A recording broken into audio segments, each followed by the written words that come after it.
The very word secrecy is repugnant in a free and open society, and we are, as a people, inherently and historically opposed to secret societies, to secret oaths, and to secret proceedings. We decided long ago that the dangers of excessive and unwarranted concealment of pertinent facts far outweighed the dangers which are cited to justify it. Even today, there is little value in opposing the threat of a closed society by imitating its arbitrary restrictions. Even today, there is little value in ensuring the survival of our nation if our traditions do not survive with it. And there is very grave danger that an announced need for increased security will be seized upon by those anxious to expand its meaning to the very limits of official censorship and concealment. That I do not intend to permit to the extent that it's in my control.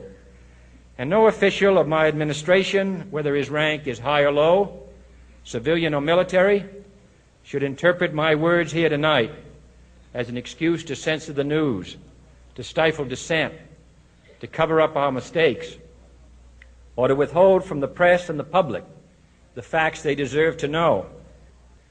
For we are opposed around the world by a monolithic and ruthless conspiracy that relies primarily on covert means for expanding its sphere of influence, on infiltration instead of invasion, on subversion instead of elections, on intimidation instead of free choice, on guerrillas by night instead of armies by day. It is a system which has conscripted vast human and material resources into the building of a tightly knit, highly efficient machine that combines military, diplomatic, intelligence, economic, scientific, and political operations. Its preparations are concealed, not published. Its mistakes are buried, not headlined. Its dissenters are silenced, not praised.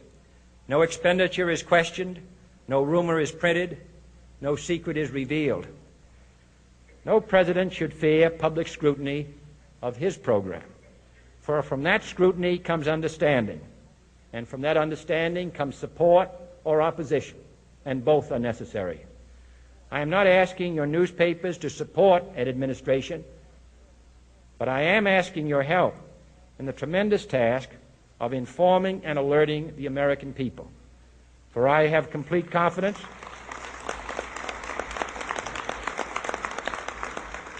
in the response and dedication of our citizens whenever they are fully informed. I not only could not stifle controversy among your readers, I welcome it. This administration intends to be candid about its errors. For as a wise man once said, an error doesn't become a mistake until you refuse to correct it. We intend to accept full responsibility for our errors, and we expect you to point them out when we miss them. Without debate, without criticism, no administration and no country can succeed, and no republic can survive. That is why the Athenian lawmaker Solon decreed it a crime for any citizen to shrink from controversy. And that is why our press was protected by the First Amendment, the only business in America specifically protected by the Constitution, not primarily to amuse and entertain, not to emphasize the trivial and the sentimental, not to simply give the public what it wants, but to inform, to arouse, to reflect, to state our dangers and our opportunities, to indicate our crises and our choices, to lead, mold, educate, and sometimes even anger public opinion. This means greater coverage and analysis of international news, for it is no longer far away and foreign, but close at hand and local. It means greater attention to improved understanding of the news, as well as improved transmission. And it means, finally, that government at all levels must meet its obligation to provide you with the fullest possible information outside the narrowest limits of national security. And so it is to the printing press, to the recorder of man's deeds, the keeper of his conscience, the courier of his news, that we look for strength and assistance, confident that with your help, man will be what he was born to be, free and independent.